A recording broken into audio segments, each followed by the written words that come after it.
We've all been in situations where we've had a horrible conversation that has left us completely drained with a colleague, with a manager, or even your own report. A while ago, I listened to a podcast that completely blew my mind. This was about why conversations go wrong on the hidden brain. I want to share the learnings of the podcast and think about how they apply to our own lives at work and why conversations go wrong at work. Hey folks, welcome back to my channel where I talk about life and careers in tech. If you're new here, my name is Deborah Tannen and I'm a lead program manager at a FANG company, and I'm very passionate about mentoring people into their dream roles. Like many people, the pandemic has brought about one very good change in me, which is that I listen to a lot of podcasts now. A colleague recently recommended this podcast called The Hidden Brain by Shankar Vedantam to me, and it's an incredible podcast. I've enjoyed a lot of their series. But this one particular podcast is something that really stood out for me and has literally changed my life and the way I approach conversations. And that's why I want to tell you more about it. So, this is a conversation between Shankar Vedantam and a linguist who's a faculty member at Georgetown University by the name of Deborah Tannen.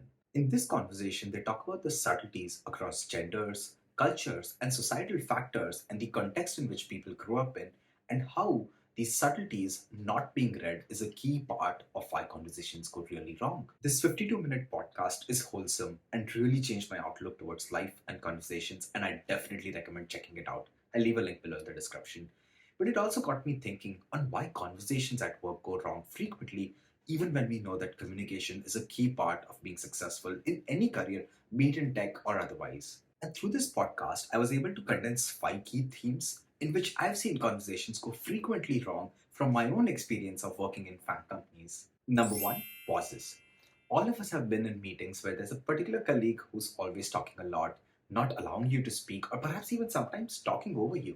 We frequently leave with a bad impression of this colleague, and unfortunately, this is so common that it's almost funny. So, interestingly, Dr. Deborah shares a story where she's having dinner with her friends, as well as friends of friends who she has not met before. And this dinner table is comprised of New Yorkers and Californians. They note that the New Yorkers are frequently dominating the conversation, and the Californians, even if they're trying, are not really getting a chance to speak or not even trying themselves. So she analyzes the data from these conversations to really figure out what's going wrong. And here is what she found. She finds that culturally, all of us have a benchmark or a threshold beyond which we think, okay, I should now start talking. Otherwise, the conversation will go awkward, or there'll be some kind of like awkward pauses, and I really want to just fill it in. And that's a very, very human tendency. And what Dr. Deborah finds is that New Yorkers have a much lower cultural threshold for what is acceptable silence on a dinner table versus Californians. And what happened was there were these pauses, theoretically, but those pauses were so small that the Californians did not think that they were ideal pauses for them to like really jump in. The next time you're in meetings, especially with people who grew up in a different cultural context, be it in terms of states or be it in international context, and if you find that someone is talking too much, or if you feel like you are having to talk too much in the meeting, take a step back, observe those pauses that people are leaving, observe who wants to jump in during those pauses, and intentionally leave more pauses yourself. I know this is much easier said than done, but once you start realizing these subtleties, you'll be able to see them much faster, much quicker, and even intuitively after a certain point of time. Once you hear this, do you think it has happened to you in your team meetings? Leave a comment below and tell me more about it. I'd love to learn more about your experiences. Number two, talking along. Have you ever had that colleague who's generally using words like, oh wow, interesting, damn, oh god, things like that just to fill in while you're talking? Is it annoying for you, or do you feel like you're heard? Research says it's the latter. Talking along is a frequent sign or a social construct in which we get along with people who we think are able to understand what we are saying, and that helps form an instant bond and a connection. This is also a very strong social signal that we're not just listening, but we are actually understanding and engaging with what they are saying. However, as with everything in linguistics, this varies by cultures. So the next time you see someone talking along or enthusiastically nodding or giving you social cues in which they're engaging, that's a sign that they're enjoying what you're saying and they want to form a social connection with you, which is great. And if you're curious about it, give talking along a try. It might work out for you as well to form these connections at work when you're doing it. Number three, questions. There's a lot of cultural nuance across how and why questions are asked. For example, in this conversation, they talk about an American woman who's married to a Greek man, and she goes up to her partner and asks, hey, do you want to go to this party? The husband responds with something like, okay, yeah. She comes back again and asks him again, hey, do you want to go to this party? And the husband snaps back, saying, hey, do you not want to go to this party? It might seem funny at first, and it is, but there's a lot of cultural context on why this actually happened, and the conversation went from a thing about asking for a party to a fight between the two partners. So, in the Greek culture, women would come up to their partners to ask about an event or anything that they'd like to do, only if they were unsure themselves. So, this Greek man thought his American wife did not want to go to the party because that's the cultural context he grew up in. But for this American woman, the context was she wanted to involve her partner in the decision making process and not impose this party onto him. So, even while the both parties went well, these subtleties in the cultural context is what led to this conversation going really, really bad. They also give a very interesting example from the one that we spoke of earlier. So, this is the dinner table between New Yorkers and Californians. So, there's this particular friend who's asking another person who's a friend of their friend who they've not met earlier and who's also fairly new to this group setup some trivial questions. Things like, where do you work? Or how did you get here? Or where do you live? And things like that. These are things that she already knew because her friend had told her who had introduced her. While the intent from this person was completely good, it led to the other person being really awkward and they still did not jump into the conversation. So the way in which we perceive questions can be very different across cultural contexts. Now think of this in your work scenario. Have you ever had a colleague or a supervisor come up to you maybe 2 or 3 times, even after you agreed to doing a project, whether you'd be able to do it? Or a person who follows up with you multiple times in spite of you having committed to a deadline? Or the colleague who's asking you a lot of trivial questions at the social retreat?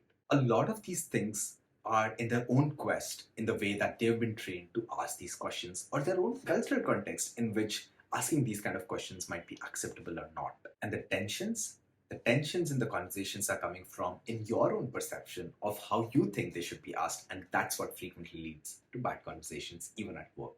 Number four, directness. I think this is something that we all face on a daily basis, and people who have worked with me know that I'm a super direct person. But linguist Deborah Tannen argues that directness is a very cultural thing which also varies according to the gender. What that means is that directness, by default, is not a given for many cultures. So think of your colleague who's always giving you direct feedback or who's not trying to sugarcoat their words. Or sometimes they could be borderline harsh as perceived by other colleagues. Next, power. For this, we need to actually understand a slight concept, which is of message and meta message. So Dr. Deborah poses this idea that each conversation has a message and a meta message. The message is what is being said, and the meta message is what is being implied by that person. They also argue that the meta message can vary across genders and can be used to actually gain societal capital or societal power in ways that people communicate with other people. So she gives an example of her friend who's at work who was waiting for her partner and they were supposed to go out for dinner in a couple of hours. So the couple are chatting about their day and this woman asks whether he had something interesting to do or anything like that. And the man says, no, nothing interesting, just a usual day. And then they go out for dinner with their friends, and this man proudly talks about something that happened at work the same day. When they come back from the party, this woman, who's his partner, asks him, hey, I asked you how your day was, but you didn't tell me anything about it. And suddenly, in front of your friends, you're talking about this with a lot of pride. What went wrong? And it led to a big fight between the two of them. Dr. Deborah argues that the reason this conversation went bad was because the woman would see the meta message as a way to involve the other person or form a meaningful connection, whereas for this man, the meta message is generally to gain power or societal power. So he would talk about his work in a way to establish himself in that social structure, whereas this woman felt offended because for her the expectation was that it would be used to form meaningful relationships. We've also dealt with situations with our own parents where they're giving us many, many instructions before we're going out or giving us a list of things that we should watch out for while we're traveling or even while we're working. And there's an implicit power position that we would establish saying, oh, why are you telling me this? I'm an adult. But the thing is that the meta message there could frequently be encoded as, I care about you and I'm doing this to form a meaningful bond with you, rather than that I want to gain power in this situation. So think about it when you're talking to your parents as well. This can take various forms at work. For example, a colleague who would frequently not involve you in critical decision making, in spite of you having told them to involve you, or when someone subtly copies your manager to get that work done from you. Conversations, especially their meta messages, are very critical to either establishing the power or the connections. So you need to choose yours wisely. So now that we know what are the 5 ways in which conversations go wrong, how do you even improve your conversations? The first step is to understand and start recognizing these traits in your own conversations. The first step is really to understand these tensions that arise across these five themes, and being able to recognize these themes in itself will give you a much better idea of why your conversation is not going a certain way and how you can adapt to the other person's style in a way that you can get your point across. And you know what's the best way to improve conversations? Assume good intent. As you saw, many a times people don't really mean harm, or the meta message could not be consistent with the message that you're hearing. And in these cases, it's critical that you assume good intent on their part, because it will make it so much easier for you to have a good conversation with them without making it too difficult for you. Linguist Deborah Tannen says and recognizes that assuming good intent could be counterproductive in some cases because there are bad actors in the society and in your workplace in this case. But she says that assuming good intent will keep you from second guessing every other conversation and hence make it so much easier for you. And when you consider the averages, it's a whole win win for you if you assume good intent, even if there are some bad actors in your workplace. I know that was a lot to take in, so let's quickly recap. There are frequent tensions that happen in our workplaces due to cultural, gendered, and societal factors that affect key themes like the pauses people take, how direct they are, how and how many questions they ask, and how they talk along with you in your conversations. We also learned that conversations come with embedded meta messages which signify power or the relationship depth. Identifying these tensions is the first step towards having good conversations, and the most important one is to assume good intent, because that will prevent you from second guessing every other conversation that you're in. If you thought that was helpful, please like this video and please comment below with your own experiences of how conversations have gone wrong at your workplace and if any of these themes seem actually relevant to you. Also, I'd really appreciate it if you subscribe to my channel. Thank you, and I'll see you in the next one.